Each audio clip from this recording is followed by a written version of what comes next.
tardes. Gracias a todas y a todos, lo primero, por estar aquí, por llenar el espacio Seneca, por apoyar esta actividad que, como sabrán algunos de los que me conozcan, está llevada a cabo desde la mayor de las ilusiones.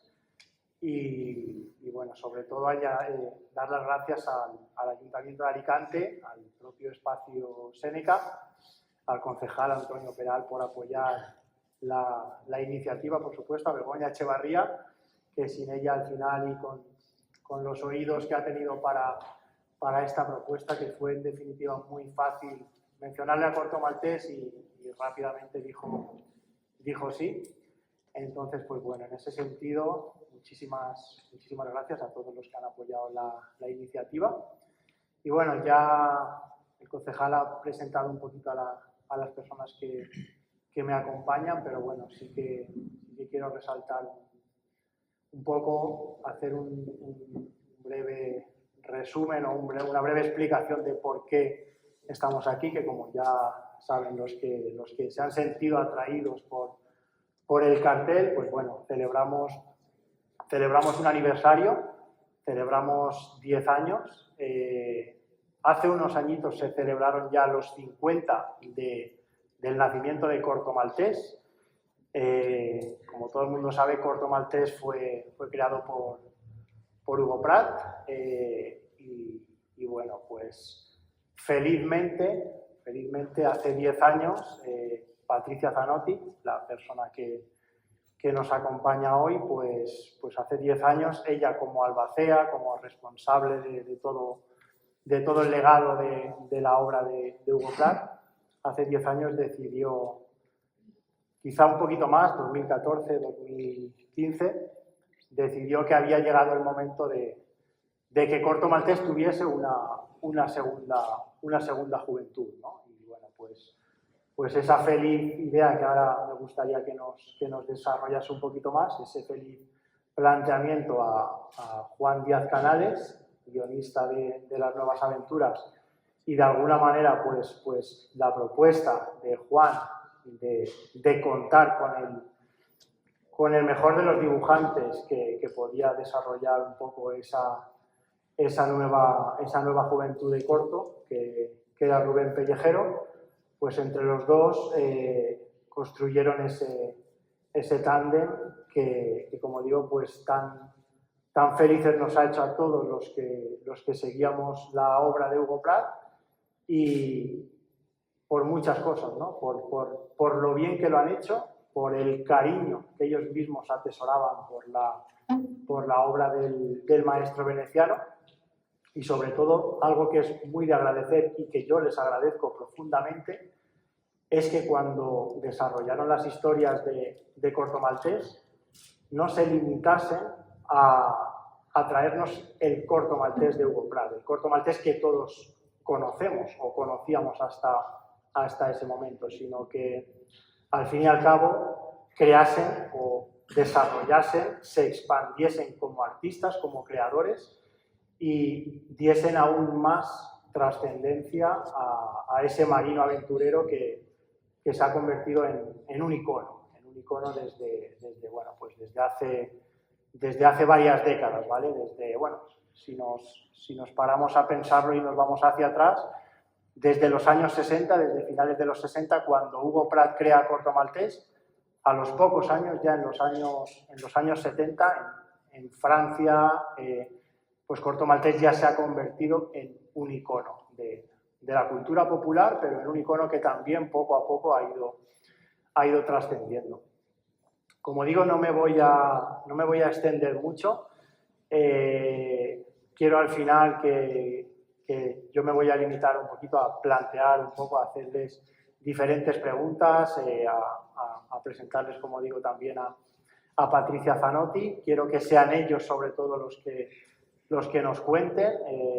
En este caso, como digo, contar con la presencia de Patricia Zanotti es, para mí, de verdad, Patricia, te lo agradezco con la mano en el corazón, ya lo sabes. Y lo digo también porque es algo muy bonito contar con su presencia, que haya decidido apoyar la iniciativa y venir desde Roma en un vuelo que bueno, hemos llegado justo, porque ya se sabe, los aviones hoy en día, los trenes, pues teníamos el tiempo muy controlado, pero al final un retraso, pero bueno, estamos aquí. Pero en definitiva, digo que es muy importante contar con Patricia Zanotti porque sin su decisión, sin el amor que ella atesoró al lado de Hugo Pratt, acompañándole en muchas ocasiones, coloreando parte de su obra, haciéndose cargo de tantas exposiciones que se le han desarrollado en tantos países, haciéndose cargo de todas las ediciones, de tantas editoriales que están publicando la obra de Pratt en un montón de países. Si no fuese por ella y si no fuese al final porque ha tenido el interés de venir a España a contarnos un poquito cómo empezó esa aventura, no tendríamos hoy ese privilegio. Así que me gustaría un poco, antes de empezar más la conversación con Juan y Rubén, y aprovechando que estás aquí, Patricia, me gustaría un poco pues lanzarte la pregunta o el hecho de que nos cuentes un poco el por qué decidiste, después de tantos años, Hugo Pratt fallece en 1995, 2014, 2015, decides que había llegado el momento de que Corto volviese. Bueno, buenas tardes a todos, gracias y gracias Paco por esta presentación. Si lo sabía, venía más pronto en España. Me hiciste una presentación increíble, gracias. Y bueno, lo que quiero decir enseguida es que de toda manera no es que yo toda sola decidí estas cosas, somos un grupo de personas que trabajan sobre la obra de Hugo Pratt desde que lo dejó, y es un trabajo que se hace siempre mucho también con todos los editores, sobre todo con Casterman, que fue siempre el editor de referencia de la obra de Pratt. Así que las cosas nacen siempre un poco a la vez, no es que hay un momento que uno se despierta a la mañana y dice, hoy llegó el día que quiero ver Corto, que siga otras aventuras. Y la cosa maturó un poco a la vez porque empezamos a hablar, empezamos a ver que había gente que deseaba seguir encontrar Corto Maltese en los viajes, porque en los viajes de Corto Maltese nosotros mismos descubrimos historias, personajes, historias menores que conocemos menos, encontramos autores literarios importantes, es decir, es un personaje que no abre muchas puertas, muchos mundos, muchas curiosidades. Y en ese sentido era importante que Corto siguiera su viaje y su encuentro con todos sus lectores. Y entonces se empezó un poco a tener esta idea. Pratt siempre en su, digamos, entrevista, cuando le preguntaban de Corto Maltese, siempre dijo que hubiera querido que Corto siguiera solo, es decir, que era independiente de él, así como él lo dejaba cada tanto y empezaba a dibujar otras historias como Los Escorpiones del Desierto, Willy o varias cosas que hizo además de Corto Maltese. Se encontraban, hacían un camino juntos y después se dejaban. Entonces esta idea de independencia de Corto Maltese y esta idea que para un autor como Hugo Pratt era importante que la fuerza de su personaje estuviera en el sentido que era independiente del mismo, era algo que nos facilitó a todos en la idea de tomar este personaje. Es verdad que cuando se toca una icona, que cuando se toca algo que se puso verdaderamente como un cult en el mundo del cómics, no es fácil, es más fácil no hacer nada, es más fácil dejarlo ahí y no empezar a imaginar cómo pudiera ser otra vida de este personaje. Y tenía la suerte de conocer a Juan desde el hecho que yo había fundado una casa de ediciones con Pratt en el 93, porque su idea era de publicar sus historias. Era un momento editorial en Italia donde las grandes casas de ediciones dejaban el cómics, no había más nada, y entonces él me había empujado un poco a crear esta casa de ediciones. Él falleció un año después y yo me encontré con esta necesidad de abrir un poco esta casa de ediciones a otros autores y entre ellos encontré a, a Juan, y que eran los años que salió Black Sad, ¿no? 2000. Sí. Y bueno, y entonces justamente hablando, se habló de Corto Maltés, se habló de Hugo Pratt, y bueno, yo descubrí que era para él un autor muy importante para su formación también de autor de cómics. Y la cosa empezó un poco así, ¿no? Una charla que Sí. no era en serio todavía un decir, bueno, empezamos, y las cosas empezaron un poco a la vez, hasta que a un momento tuvimos un editor italiano que empezó un poco a decir, bueno, pero yo tengo una media idea de cómo pudiera ser un escenario, y de ahí un poco a la vez se construyó la idea de la historia, que para mí era la cosa que había que empezar de ahí, porque para Pratt era muy importante la narración, era muy importante los diálogos, y en esto Juan es increíble porque es un dialoguista muy bueno y que me gustaba mucho en su manera de trabajar los cómics. Y de ahí se empezó a hablar, bueno, para el dibujo, y bueno, y llegó a Rubén Pelejero, que ya conocía porque él sí había publicado algunas historias en la revista Corto Maltés italiana. Así que era un mundo de amigos que nos encontrábamos un poco, y bueno, y de ahí empezamos a trabajar sobre el escenario, pero yo no hay que intervenir mucho. Para mí era importante dejarlos muy libres, no estábamos en esta idea, digamos, de dar demasiadas reglas, sino para mí, cuando un autor pierde un poco de libertad, después la creación lo puede resentir. Y como conocían bien el espíritu de Corto y conocían muy bien lo que se tenía que presentar a un público, que era un público acostumbrado, digamos, a la calidad de Pratt, con eso, digamos, empezamos un poco a sentirnos.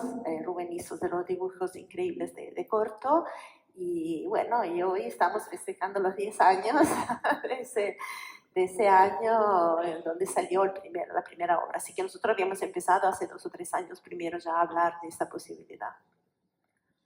Y ahí nos encontramos con que, bueno, después de todo este proceso, llega el año 2015, y principios de 2015 yo me encuentro de repente por internet una imagen icónica, que es esa primera imagen que apareció de Corto, con el rostro, no se le veía, con el rostro oscurecido, y bueno, pues empieza un poco ya todo el recorrido y se anuncia pues a nivel mundial que va a salir el primero de los álbumes, que es este que tenemos aquí, que es Bajo el sol de medianoche, y empieza pues un poco todo ese recorrido que, como decía, nos lleva hasta hoy. 10 años, Patricia, y bueno, ahora que los autores no nos están escuchando, Sí. ¿Cómo ves el balance? ¿Cómo crees que ha sido un poco esta aventura? Bueno, el balance lógico para mí es positivo. Y es un balance que fue muy importante porque cuando se habla de un autor que no está más después de tantos años, es muy importante para un público de jóvenes, para un público nuevo, que puedan encontrar los autores con los cuales hablar y también hacer preguntas, es decir, le das una imagen más viva del autor. En un tiempo donde todo va muy veloz, siempre más veloz, un autor que falleció hace 30 años puede ser, lo puedes olvidar, y para los jóvenes podía ser algo que, bueno, esto pertenece a mi padre, se pertenece a las lecturas de familia, y en vez encontramos muchísimos jóvenes que empezaron a leer Corto Maltés gracias a las nuevas obras de Juan y de Rubén, y que después volvieron atrás a leer los clásicos de Pratt. Así que para nosotros fue algo de muy importante para mantener viva la memoria de Pratt y de este personaje. Así que para mí estos 10 años fueron muy importantes, porque tuvimos la suerte de poder constatar que es un personaje que todavía hoy tiene muchas cosas importantes de comunicar también a las jóvenes generaciones. Bueno, y ahora ya para que podamos escuchar a sus autores, decir solo un poco como introducción y para que nos cuenten cómo es esa primera idea que tienen y ese primer reto. Estamos hablando de un personaje muy complejo, Corto Maltés, como todo el mundo sabe, pues bueno, va recorriendo el mundo en las primeras décadas del siglo XX. Entre la Primera y la Segunda Guerra Mundial le van ocurriendo un montón de cosas. En ocasiones es un espectador de lo que está ocurriendo, en otras ocasiones es protagonista, pero bueno, todo lo que le va ocurriendo, los personajes con los que se va relacionando, las vivencias que va abarcando, pues al final le convierten, como decía antes, en ese icono, ¿no? Y la primera pregunta que me gustaría un poco lanzaros a los dos, si quieres primero a ti, Juan, es cómo es el hecho de retomar o de plantearte crear nuevas aventuras de un personaje que a priori puede parecer sencillo, la aventura, todo lo que trasciende detrás de Corto, pero que es muy complejo, ¿no? Todo lo que hay detrás de Corto Maltés, pues bueno, pues la filosofía, la política, la aventura, la literatura. Entonces, me gustaría que desarrollases un poco si lo viste como algo complicado, como algo al mismo tiempo sencillo pero muy atrayente. Pues bueno, buenas tardes a todos y muchas gracias por venir. Yo cuento con una cosa a favor. Cuando Patricia me propone, siempre cuento las mismas anécdotas, soy un poco pesado con eso. Cuando me propone retomar el personaje, yo contesto sí, así, sin pensármelo. Y muchos compañeros de profesión dicen, pero ¿cómo estás tan loco? Y ni siquiera lo pensaste un poquito. Yo, no.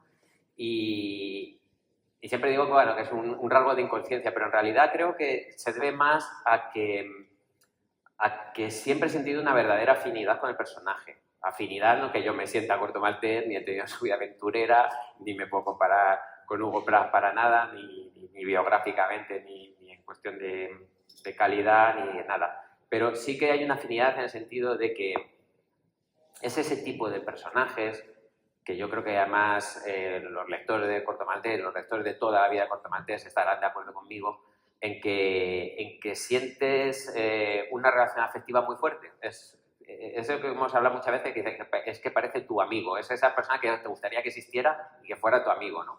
Y todo esto que suena así un poco cursi, yo realmente lo he sentido desde que descubrí al personaje en la adolescencia. Entonces, para cuando a mí me llega la proposición de Patricia, yo tengo esa afinidad o esa familiaridad con el personaje. Además, me lo conozco de pe a pa, me lo sé de memoria todas sus aventuras, cosa que no me pasa con ningún otro personaje, porque precisamente forma parte de mi formación, no solo profesional, sino emocional, digo muchas veces, ¿no? Porque era un referente, porque las aventuras de Corto Maltés era una llave a muchas cosas, a veces a literatura, otras veces a conocimiento, otras veces a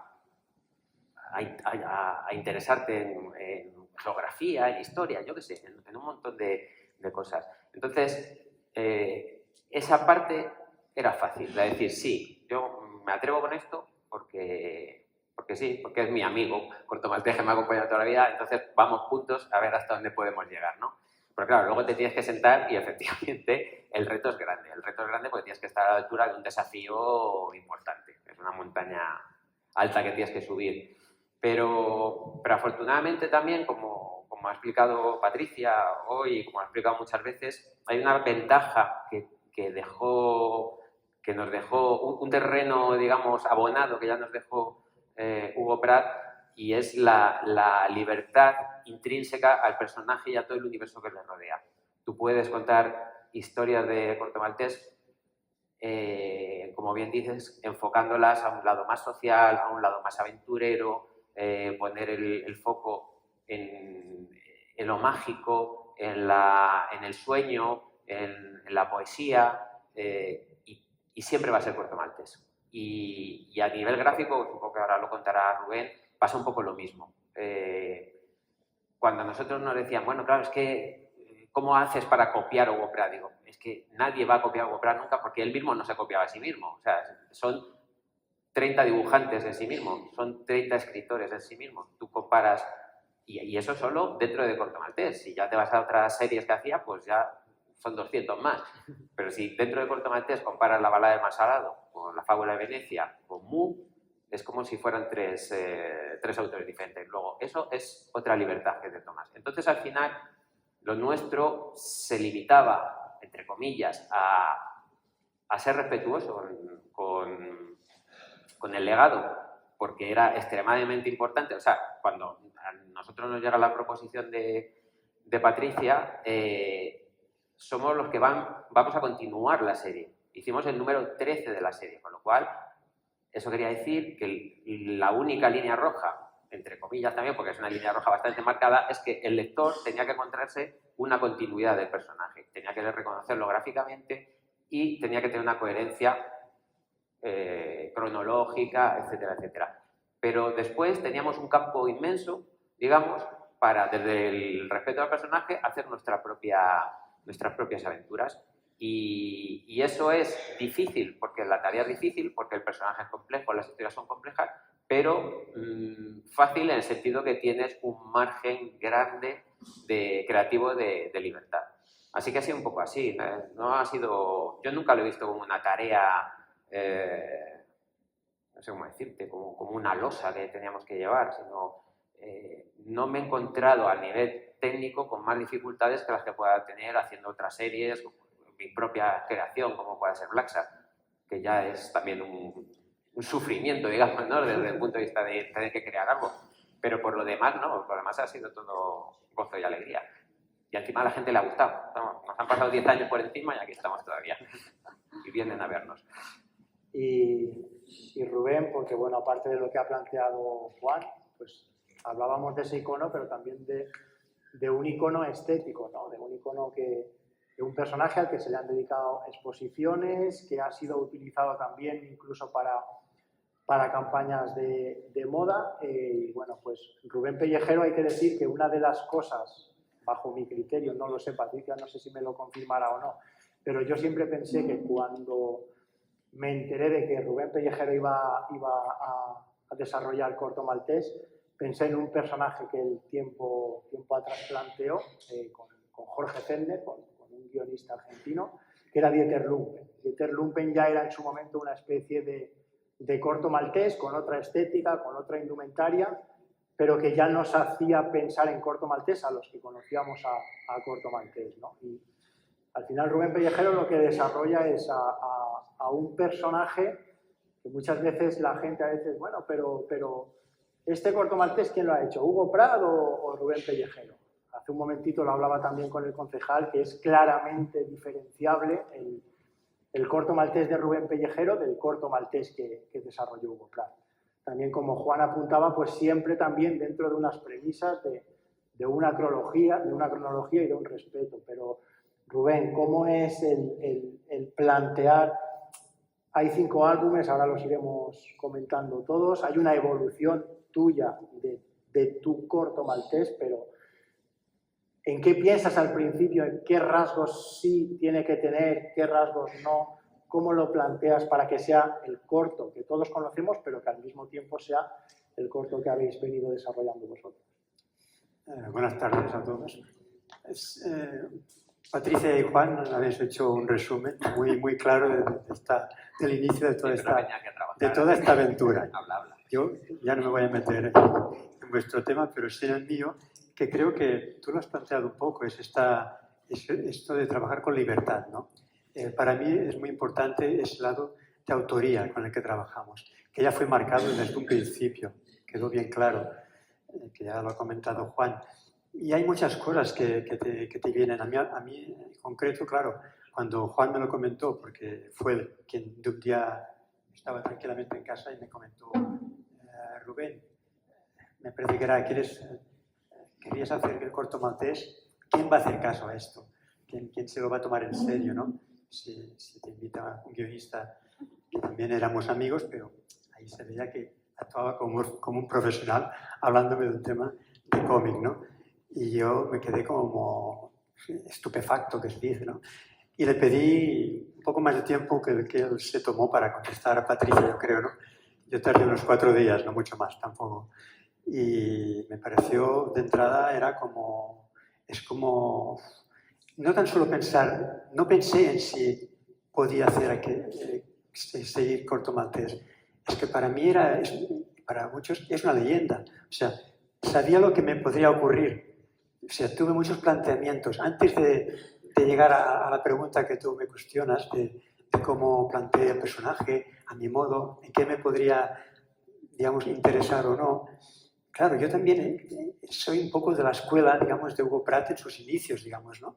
Yo vengo también de la influencia del cómic americano, del cómic italiano, que siempre me ha gustado mucho, y el argentino, del cual el propio Hugo Pratt pertenecía dentro de los grandes autores.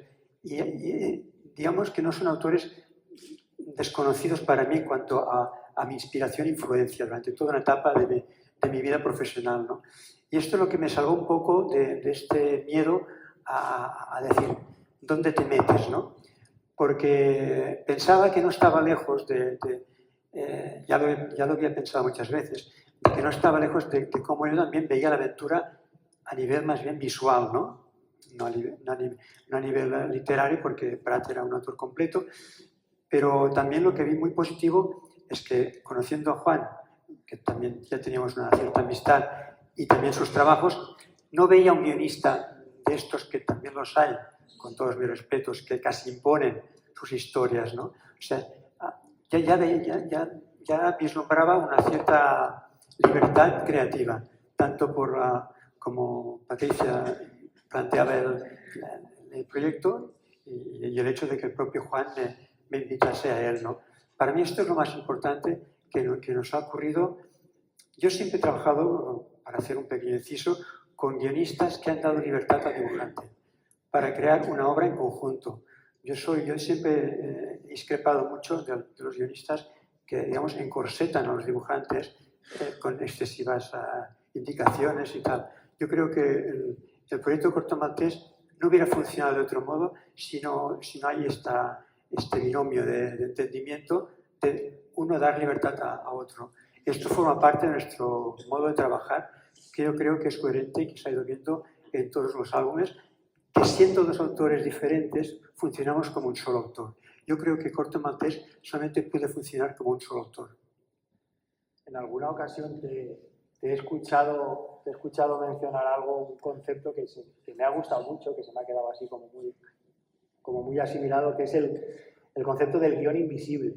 Es lo mismo. El guión invisible es algo que bueno, rinde un poco honor a esa colaboración que vosotros tenéis, ¿no? De, a través del dibujo, ampliar, ¿no? Al final se trata de lo que presenta Juan, y ahora nos contará un poquito, si lo considera oportuno, cómo elabora los guiones y cómo viene primero ese fogonazo y demás, ¿no? Pero sí que es importante, ¿no, Juan? En el caso de Rubén, complementar el guión, lógicamente no restar en la narrativa, sino ampliar la narrativa también a través del dibujo, ¿no? Y ahí es donde queda claro la simbiosis que hay entre vosotros, ¿no? Y lo que nos alegra a todos los que seguimos vuestra obra. Pero volviendo un poco a ese inicio por ejemplo, de una historia, ahora las iremos viendo imágenes de los cinco álbumes, y en alguna me gustaría pararme más porque en algunas ha cometido alguna que otra osadía, ahora lo comentaremos también, hablaremos del día de Taloweán. Pero Juan, sí que me gustaría que nos contases cuál es el fogonazo de una historia, ¿no? ¿Cómo te viene a la mente por dónde empezar cuando empezaste Bajo el sol de medianoche? ¿Por qué quisiste situar a Corto en uno de esos viajes largos, que al final los 5 álbumes son viajes lineales de un principio, de un desarrollo?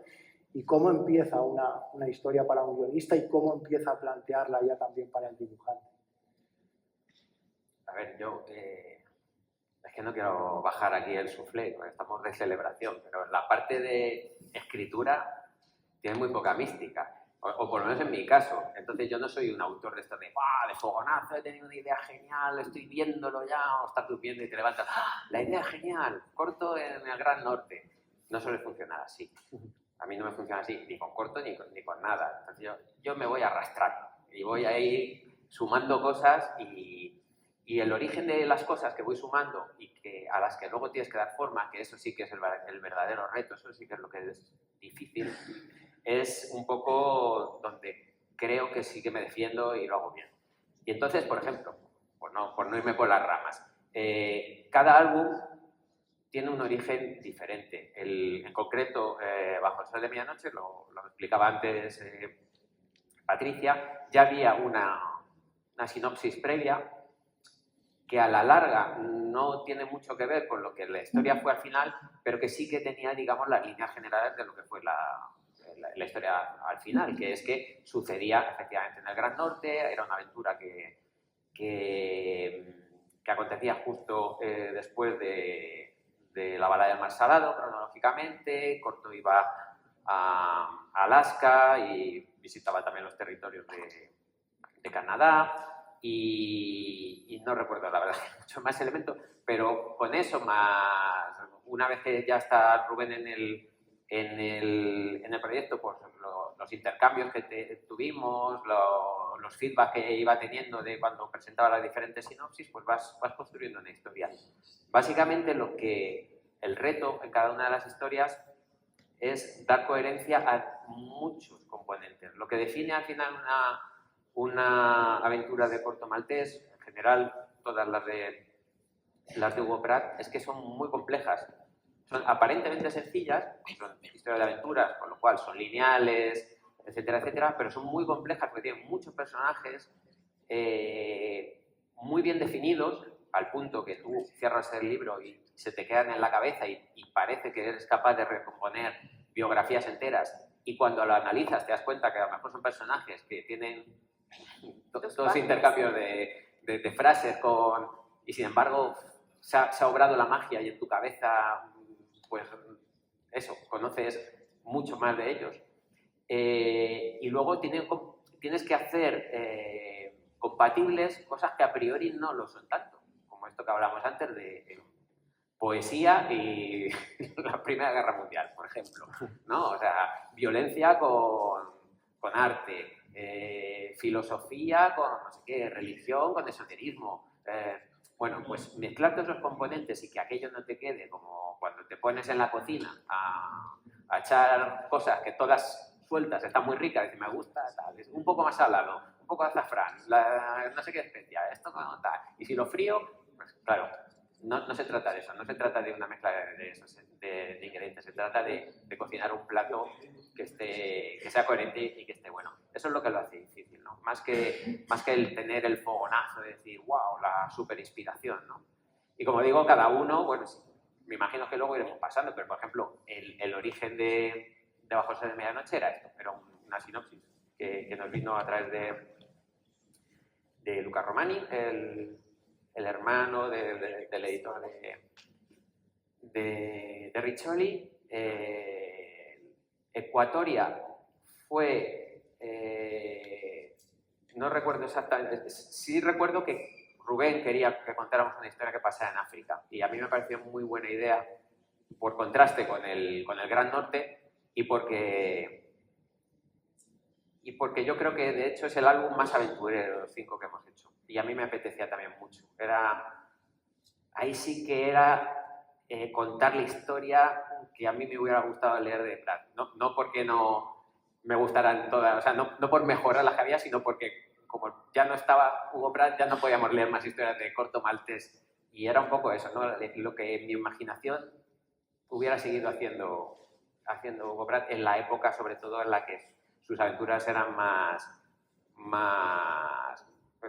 aventureras, ¿no? En la época, digamos, más clásica de Corto Maltés en Siberia y de La Cazadora de Samarcanda, una historia larga en la que pasaban muchas cosas y tuviera el punto exótico, pero al mismo tiempo muy imbricado todavía con aquella época del final del colonialismo, no sé, era un poco eso. La tercera, que es el de Atarahueán, pues de nuevo fue una idea de Rubén, de decir, ¿y si nos atrevemos a contar por qué Corto Maltés aparece en mitad del Pacífico? me provoca y a mí me dan palmas y bailo. Pues entonces, venga, lo hacemos. Y la de Berlín pues era un poco lo mismo, siempre buscando el contraste y siguiendo un poco temas que a mí me parecían muy interesantes y que una vez más pensaba que una historia de corto maltés ahí era muy pertinente, ¿no? Una historia de corto maltés en la República de Weimar me parecía algo perfectamente plausible y sobre todo muy interesante desde el punto de vista de tirar de un hilo que había empezado Prat, sobre todo con la fábula de Venecia, que era una historia al final no tan alejada, tiene esa componente mágica, pero lo que está contando es una historia de corto maltés en la Europa de los años 20 y en el momento del nacimiento de los fascismos, y aparte darle también ese toquecillo un poco policíaco que de nuevo no era algo inventado por nosotros, tenía un precedente en tango, pero que hacía mucho tiempo que no lo veíamos, ¿no? Un corto maltés así un poco más urbano y más nocturno. Y finalmente la línea de la vida, pues el último que hicimos de México, ahí la idea venía básicamente de una frustración. Queríamos contar una historia de corto maltés durante la Revolución Mexicana, ¿no? Contar pues, esa ensoñación, ¿no? De imaginarte a Corto una historia medio western con John Reed, con Zapata, con Pancho Villa, y no podíamos hacerlo porque la cronología del personaje, que como te comentábamos antes es sagrada, no podemos tocarla, pues en esos años ya había pasado otras historias, no podía ser coherente.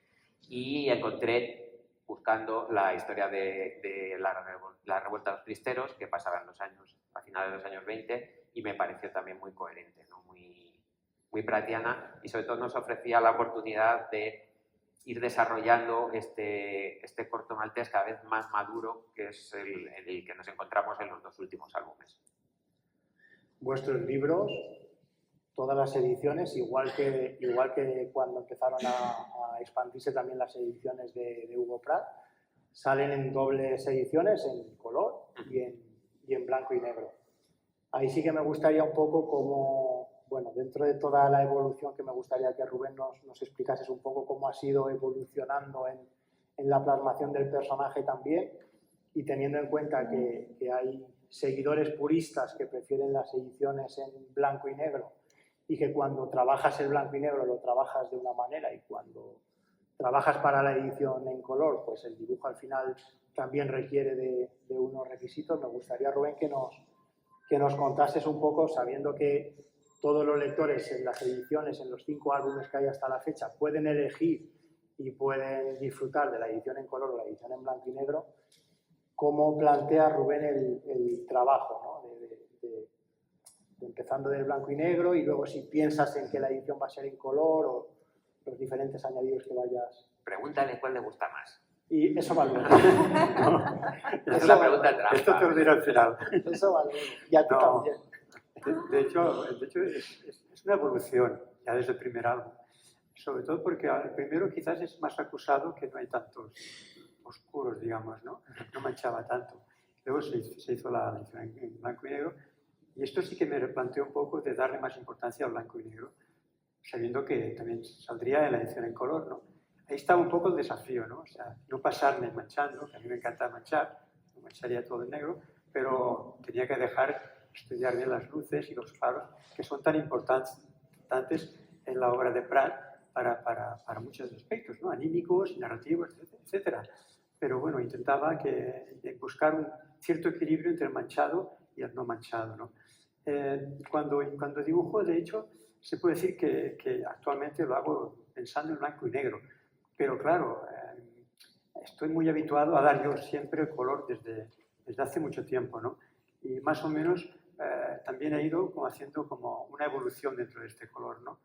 Por ejemplo, descubrí que, a mi modo de entender, en mi dibujo el color como más acuarelable no funcionaba, le quitaba fuerza en mi dibujo, ¿no? Cosa que en el de Prat no ocurre, es como cosa difícil de poder explicar por parte de que no sea el creador. Pero sí que vi que no funcionaba con la acuarela, ¿no? Entonces opté por el color plano, que es lo que estoy haciendo últimamente, ¿no? Porque siempre estaba muy enamorado de las litografías o las repros de imprenta del mismo Corto Maltés, y además del cómic americano, con las tiras dominicales que estaban en color. Ese color tipo imprenta yo pensaba que le quedaba muy bien a Corto Maltés como empaque visual, ¿no? Y esta fue una de las... quería llegar a este punto en que encontrase un nivel que el blanco y negro se prestase a un manchado plano, a un color plano, ¿no? Que es lo que viene, que apareció en Nocturno Berlinés. Nocturno Berlinés, digamos que allí, yo creo que Corto Maltés lo importante es correr riesgos. Si al principio éramos mucho más tímidos, ¿no? Sí que teníamos esta necesidad de poco a poco arriesgarnos.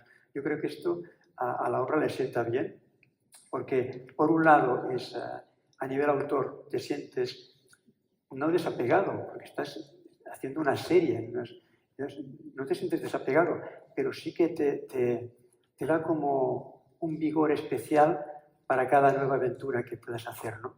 Cada nuevo algo para nosotros es como un nuevo desafío. No es adormecer una serie haciendo siempre lo mismo, gráficamente, literariamente, siempre lo mismo. Esto es agotador, pero sí buscándole siempre un punto de novedad que enriquezca y que sea nuevo, tanto para ti, que lo estás creando, como para el lector, ¿no? Hay un punto, lo estamos viendo en estas imágenes que estamos pasando ahora, que sí que son esos colores así más planos, como estás diciendo, de Nocturno Berlinés, que sí que supusieron, pues bueno, pues un poco ese, a ver, al revés, ese estado de conmoción cuando estábamos acostumbrados a unos colores degradados, ¿no? Unos colores marítimos, unas atmósferas también, y de repente pues aquí sí que nos encontramos con esos colores más fuertes. Hay una página que no la tenemos aquí, pero quien haya leído Nocturno Berlinés, pues cuando de repente Rubén plasma a Corto llegando a la calle donde están los cabarets, donde están los cines de Berlín, pues ahí se ven los neones y toda la cultura fluorescente que había en el Berlín. Es un lado narrativo del color. De aquellos años, ¿no? Y ahí entroncamos con esa parte narrativa que decíamos, ¿no? A nivel de dibujo también y a nivel un poco de la exigencia que yo te confirmo en cada una de tus obras, cuando hemos conocido la obra en general de Prat y hemos visto también la evolución del personaje gráfica. No es lo mismo el corto realista que plantea Prat en La balada del mar salado que el corto sintético de las últimas historias, ¿no? De las helvéticas, de Mu y demás. Incluso en la obra de Prat se ven a veces, dentro de esa síntesis que a veces a él se le criticaba porque se le decía que no tenía ganas de trabajar, y él lo que argumentaba contundentemente es que lo que más valía era la historia y no tanto el dibujo. No menospreciaba el dibujo, sino que al fin y al cabo lo que quería era que ese dibujo acompañase acorde a la historia que estaba contando. Pero dentro de eso a Prat a veces se le veían como pequeños fallos o pequeñas confianzas, licencias que se tomaba a veces, pues bueno, Lele Vianello, Guido Fuga le dibujaban los vehículos en determinadas ocasiones, ¿no? Y él como que tiene en las obras largas también, bajo mi criterio, a veces siendo un maestro, tiene altibajos, ¿no?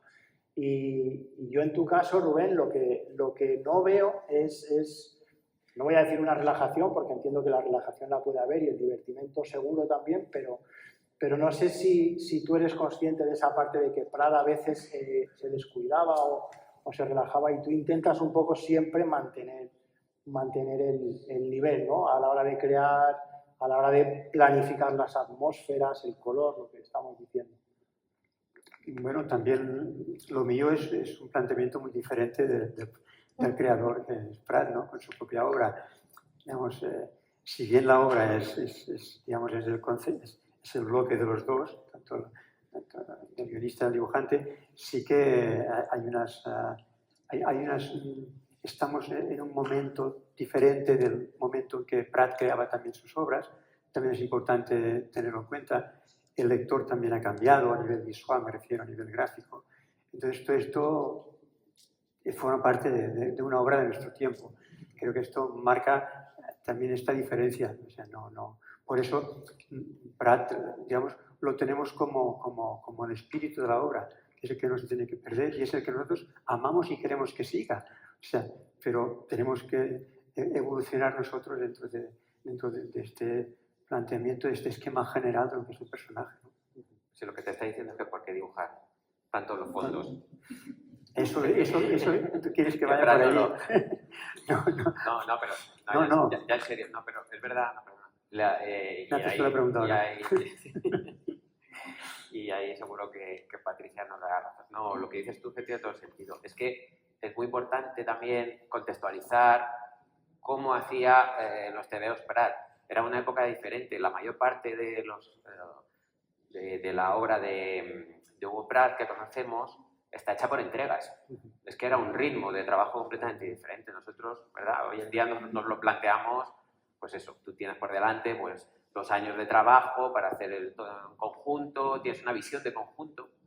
Estás pensando en un libro, en realidad. Cosa que en la época de Prat era diferente, ni él ni nadie, porque trabajaban para las revistas. Entonces, incluso las obras largas estaban pensadas por entregas y eso te condicionaba un montón. Porque cada X tiempo tenías que librar una serie de páginas terminadas y realmente gente como él, que trabajaba en un registro más o menos realista, necesitaba esa ayuda. Si tienes que hacerte unos trenes en Siberia, que, bueno, pues todo este tipo de cosas, ¿no? O armamento, no sé qué, necesitas ayudantes porque no llegaban a la fecha de entrega. Hay que... Sí, y además hay que decir que en esos tiempos no había fotocopiatría, no había computadoras, es todo otro mundo y Prat necesitaba de muchos libros también para documentarse, ¿no? Entonces la biblioteca que tenía era una biblioteca muy importante de documentos que a la época no se encontraban así.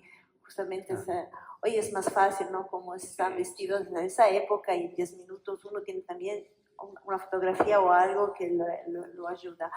Lo que vos decís del trabajo de Hugo de los últimos tiempos es un poco no digo una polémica, pero una manera de ver el dibujo, porque él tuvo una evolución y la epuración del dibujo es algo que llega después de 40 o 50 años de mucho trabajo.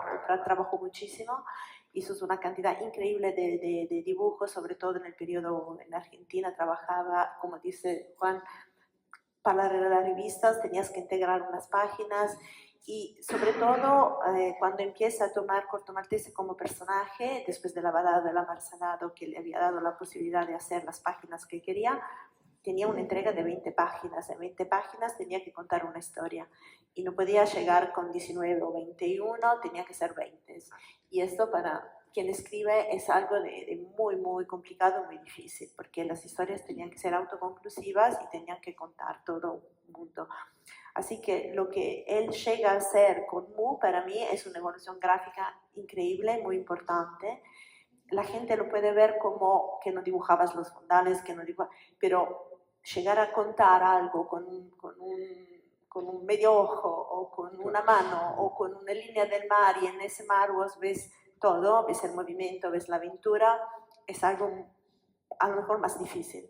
Pero me doy cuenta que para mucha gente era, pero no, está un poco, no, que no quiere trabajar, no es eso. Yo creo que es una evolución muy importante y que ayudó además justamente a poder retomar Corto Maltese porque gráficamente su público, sus lectores estaban acostumbrados a una evolución gráfica.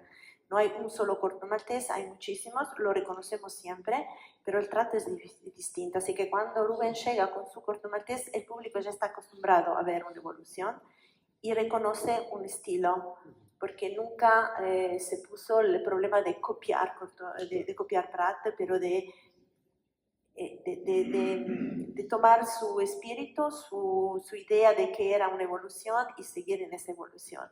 Y en esto creo que Rubén logró muy, muy bien. es que hay casi ahí también un propio reflejo de la historia del arte, de cómo llegamos en la historia de la pintura, del arte, de las vanguardias a la síntesis también, ¿no? Desde la pintura figurativa, desde el Renacimiento, desde el Barroco, hasta las vanguardias, donde Picasso fragmenta la figura precisamente buscando esa síntesis, ¿no?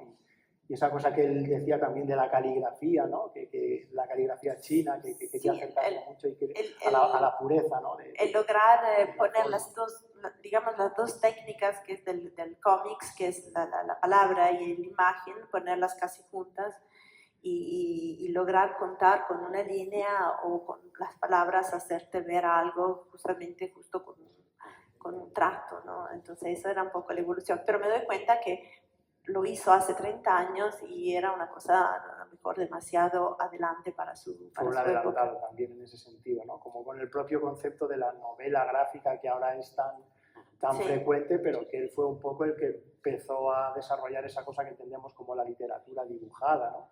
Exacto. Y para volver a la parte del color, esa es la misma cosa. Prácticamente yo coloreé su historia por muchos años porque quería que el color acompañase al lector en la lectura, que no fuera protagonista. Pero era un intervento no autorial, era un intervento extraño, como podía ser yo o otras personas que hicieron los colores. Y cuando empezamos a razonar así sobre las páginas de Rubén, para darle el más posible una continuidad, se pensó de hacer el mismo tipo de colores, y yo hice algunas pruebas sobre los dibujos de Rubén, y en realidad era algo que sacaba fuerza al dibujo, no le daba una continuidad, sino que era algo que no funcionaba. Sí, recuerdo, colores... recuerdo, Patricia, que me dijiste, sé sincero, Rubén. Sí, ¿Qué sí, te sincero, parece? exacto. Yo te fui sincero, ¿te acuerdas, no? Dije, pues No, lo siento, Patricia, pero sí. yo... Ninguno quiso imponer nada, y es verdad que, como justamente lo contó, su idea de color con su dibujo funciona mucho mejor. Así sí que es cierto que hay el punto este del estilo.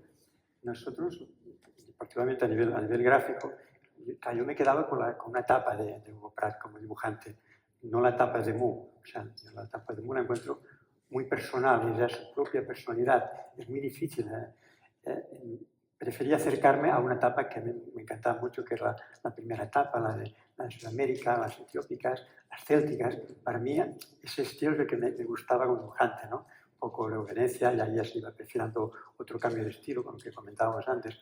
Y un poco, podríamos decir que gráficamente fuimos un poco atrás de lo que era la evolución del propio Hugo Pratt, ¿no? O sea, porque a mí la síntesis me gusta mucho, pero yo lo veía como muy arriesgado de entrada. Entonces, eso discutimos un poco. Escogimos un poco qué corto maltés tomamos un poco como referencia para volver a hacer la reprise, la Vuelta a las Aventuras. Y optamos por el primer bloque de las historias de corto maltés, ¿no? Un poco en función... Claro, entonces yo particularmente le quise dar una importancia mucho más fuerte a lo que es la ambientación, digamos, ¿no? Si Hugo Pratt tenía el dominio con 2 líneas, te hacía el Pacífico, claro, o 3 manchas, una selva. Yo no podía hacer esto. Aunque me hubiera gustado, no podía hacer esto. Es como un pequeño reto que tenía. No puedo, porque no me va a quedar bien. Aquello sí que hubiera sido como una copia, ¿no? Entonces yo quería aportar muchas cosas de Pratt, en la actitud de los personajes, en cómo se observan cuando hablan, pero además enriquecerlo con un poco más, lo que comentaba un poco, más actual, en ese aspecto de que dar la historia un empaque más trabajado, que el lector estuviera mucho más metido, porque yo no disponía de otro modo de hacerlo, ¿no? Y hay muchos aspectos que están puestos en cómo te planteas la continuación de una obra de este tamaño. Juan, desde el principio casi como que os marcasteis varias premisas o algunas líneas rojas que no se podían traspasar, ¿no? Y una de las premisas que os marcasteis era meter a Corto Maltés en la cronología que Prada había ido desarrollando, ¿no? Y ahí habéis ido creando vosotros las 5 historias que tenemos. Es verdad que se van viendo ya como algunas licencias vuestras que también se agradecen un montón, como por ejemplo en la línea de la vida, el hecho de que Corto Maltés en un momento de ensoñación pues se encuentre con la niña de Gibraltar, que es su madre. La mostráis por primera vez. Hugo Pratt habló hay toda una biografía del personaje, pero estaba en las acuarelas, pero no en los cómics. Entonces vais enseñándonos cosas. Aparece su madre, aparece el rabino Ezra Toledano, aparece su padre también, ¿no? Y vais mostrando cosas que Pratt no nos había mostrado, ¿no? Y al mismo tiempo vais avanzando en la cronología también, ¿no? Entonces sí que me gustaría un poco que nos comentases un poco cuál es el camino, ¿no? O hacia dónde nos lleva, porque bueno, la cronología ya, la última historia de Pratt es 1924-25, Mu, vosotros la Guerra de los Cristeros ya la habéis llevado a 1927, y bueno, pues hacia dónde vamos. Te pones así, ¿hacia dónde vamos? ¿Y la siguiente historia que saco el debate. Un spoiler de lo siguiente. No, es un poco lo que cuentas. Hemos ido rellenando.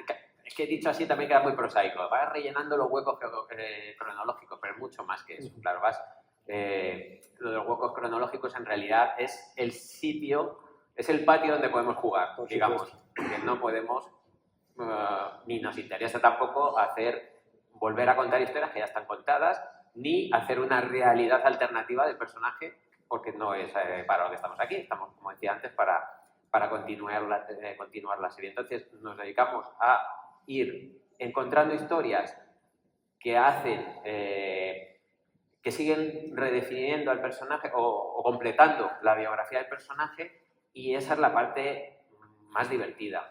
O sea, porque todo eso que suena a límite, como decía antes, es en realidad mucha libertad. Yo siempre pongo la comparación de los lectores, es decir, cuando dicen ¿cómo hacéis para enfrentaros a una historia de Corto Maltés? Y tú digo, pues en realidad hacemos lo mismo que hace cualquier lector que ha caído en el encanto, digamos, en el embrujo de una historia cualquiera, en este caso de una historia de Corto Maltés, que es que cuando tú has leído una historia de Corto Maltés de Hugo Pratt y cierras el libro, sigues pensando en esa historia y sigues completando en tu cabeza lo que quieres que pase. Esto que decía antes de, joder, con 4 diálogos está escrito un personaje. Pues es un poco nuestro trabajo. Nosotros intentamos hacer eso, pero proyectándonos en historias que no están escritas todavía.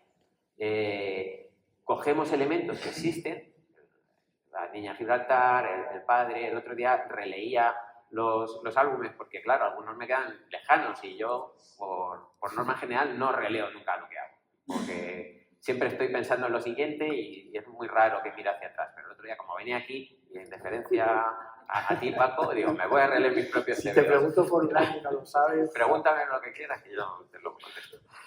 Pues, y descubría muchas cosas, digo, joder, con ojos nuevos, porque como me resultaba lejano, y por ejemplo...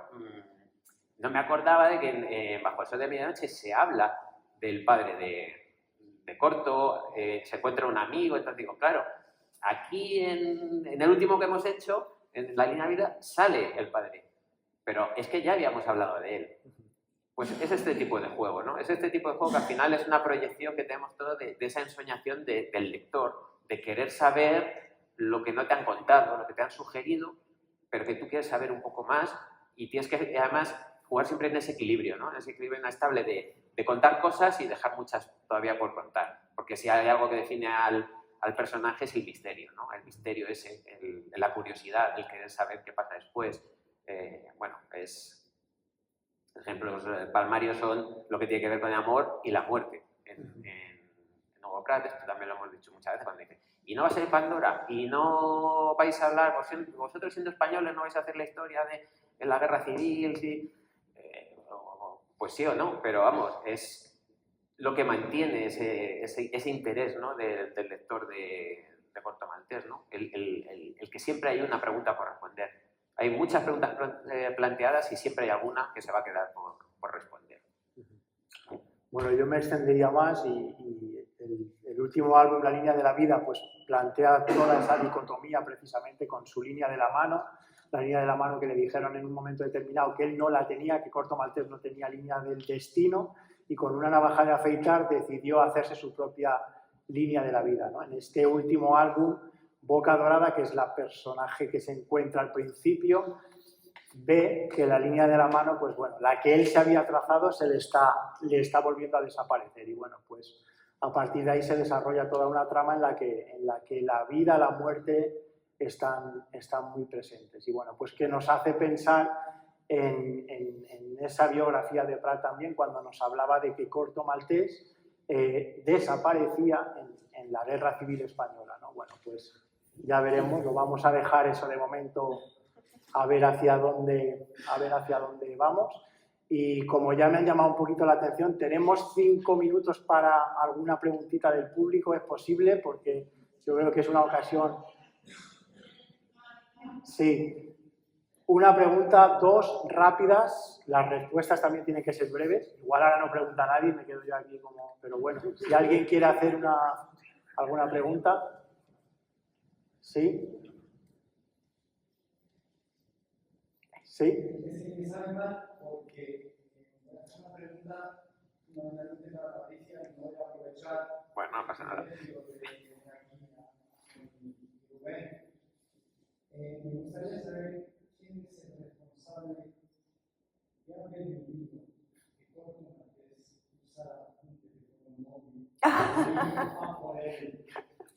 Porque llevo leyendo Corto Maltés 46 años y hasta aquel día era siempre el mismo Corto Maltés que existe de por sí, todo lo que están contando esa gente.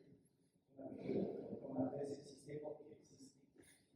Y un día cogí un libro que se llamaba Océano Noir y que le gustó empecé a pasar páginas y me acordó con el libro en la mano y dije, esto es falso. Entonces, muchas gracias a los que sí han continuado y no entiendo nada de técnica, no entiendo nada de dibujo ni de ilustraciones, pero que tengo la suerte de vivir con Corto durante 48 años. Gracias a Dios. Pero aquel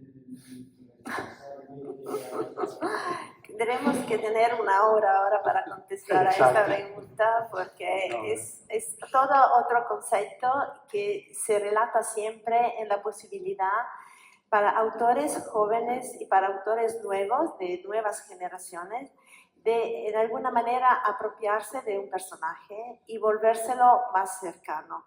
No es algo que puede, yo entiendo perfectamente, coger la aprobación de todo el mundo o de lo que están muy, como puedo decir, aficionado al origen de Corto Maltés, pero es un Corto Maltés que habla a todavía otra generación, y para nosotros es importante siempre dar la posibilidad a los autores que quieren, en alguna manera, demostrar que Corto Maltés puede ser también salir de su biografía y hablar de otra manera y de ponerse en una situación de abrir mundos diferentes para mí, para nosotros como sociedad que maneja los derechos de Prat, es algo de importante. Después puede ser, no todos pueden ser de acuerdo, yo lo entiendo, lo acepto,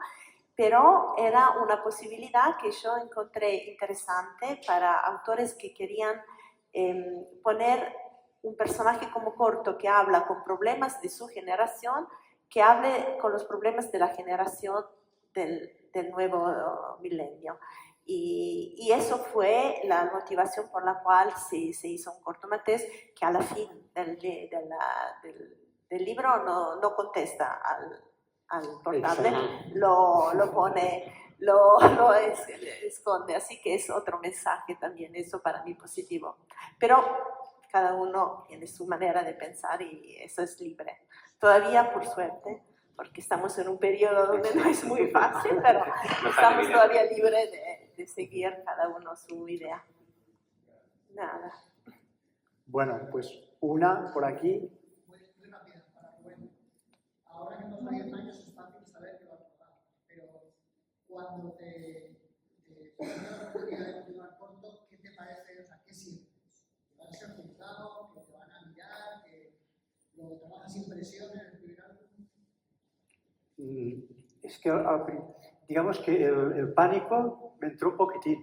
No es pánico, es como algo que ya lo he comentado, que no te lo puedes imaginar nunca, que ocurriera algo así, que te ofrezcan personajes de Corto Maltés, pero sí que sabes que es como ponerte al lado de un abismo. O sea, ¿qué va a pasar? Porque era consciente de que, claro, los seguidores de todas varias generaciones han crecido con Corto Maltés, es un personaje adorado y a la vez, claro, después de tantos años volver a poner el personaje en la palestra, digamos, sabía lo que me podría ocurrir. Pero también pensaba, yo particularmente, que ya tenía muchos años de trayectoria profesional, ¿no? Entonces pensaba, bueno, si la cosa va mal, al menos yo tengo una carrera ya hecha. No, es que es cierto, yo lo he contado muchas veces. Si yo hubiera sido, por ejemplo, que me lo dan, es la primera obra que tengo que hacer, digamos que me estoy jugando el porvenir, eso por descontado. O sea, yo estaba seguro, por un lado, tenía como este colchón, podremos decir, ¿no? Y estábamos seguros claro, también nosotros. En este caso, sí, yo creo que todo el mundo, de la calidad. menos Juan, que no tenía miedo de nada. Pero yo me lo pensé 4 días, ya lo he comentado, ¿no? Y claro, tenía este colchón de mi veteranía, digamos, ¿no? Y este colchón de mi veteranía también me daba también un poco, está mal decirlo, pero me daba alas para decir, bueno, yo creo que lo voy a poder hacer. Al menos decir, yo creo que lo voy a poder hacer. ¿Cómo luego lo fui conduciendo? ¿Cómo me lo planteé? Porque yo veo bocetos de Corto Maltés y los que hacía y piensas, ¿cómo puede ser que hiciera Corto Maltés? Claro, porque bueno, es que es un personaje tan complicado que depende de por dónde le vaya una ceja o una boca, ya no es Corto Maltés. Es que él habla, incluso su propia personalidad literaria, muchas veces lo hemos dicho, la gráfica es tan fuerte como la literaria. Entonces, si tú cambias algo de Corto Maltés, depende de cómo lo cambies, ya no es Corto Maltés, es un marinero con las patillas que decimos aquí, ¿no? Pero no respiras Corto Maltés. Hay muchos homenajes a Corto Maltés, pero yo veo pocos Corto Malteses, porque es un conjunto el personaje, no es solamente digamos, la literatura de Hugo Pratt, sino también el dibujo de Hugo Pratt. Y los rasgos de Corto Maltés está la dificultad, ¿no? El soporte, cómo anda, toda una serie de cosas que si te alejas mucho es que ya no es el mismo personaje. Ya no recibes lo mismo que recibes cuando ves una historia de Hugo Pratt, ¿no? Y esto fue una evolución. Esto fue una evolución pero bueno, yo disponía de un modo de enfocar la aventura que Hugo Pratt formaba parte de mis iconos como maestros inspiradores, pues me daba un cierto, digamos, ánimos para afrontar esta aventura. Bueno, antes de terminar, decir un par de cositas. La primera, como sé que hay mucha gente aquí con los libros, se pueden comprar aquí en esta mesa que tenemos aquí al principio, están los 5 álbumes de los autores. La tienda Comic City ha tenido la generosidad de tener esa mesa ahí con los libros para que quien quiera los pueda adquirir. En cuanto acabemos, vamos a hacer una línea que organizaremos por aquí, ubicaremos un poco a los autores, les vamos a poner una mesita o algo delante para que no se estropeen la espalda, ¿vale? Es importante, entonces a partir de ahí que no haya ansiedad, que todo el mundo se va a poder ir con su libro dedicado. Y bueno, ya para acabar, a mí solo me resta, pues bueno, una vez más agradecer. Gracias infinitas a todas, a todos por estar aquí, al Ayuntamiento de Alicante, a la Concejalía de Cultura, a Begoña Echevarría por haber acogido la iniciativa. Bueno, me viene a la cabeza una frase que siempre contaba Hugo Pratt, que contaba que su padre, poco tiempo antes de verle por última vez, le regaló el libro La Isla del Tesoro, y Pratt decía que había encontrado la Isla del Tesoro.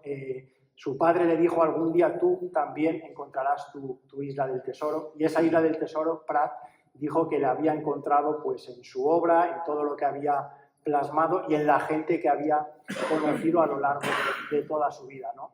Yo desde aquí la verdad es que quiero agradecerles y quiero decirles a Juan, a Rubén y sobre todo a Patricia Zanotti por haberme hecho partícipe un poco de esta aventura y agradecerles que gracias a su amistad y gracias a que estén aquí, pues bueno, al final yo también he podido encontrar mi isla del tesoro. Así que nada, muchísimas gracias a todas y a todos por estar aquí. Gracias.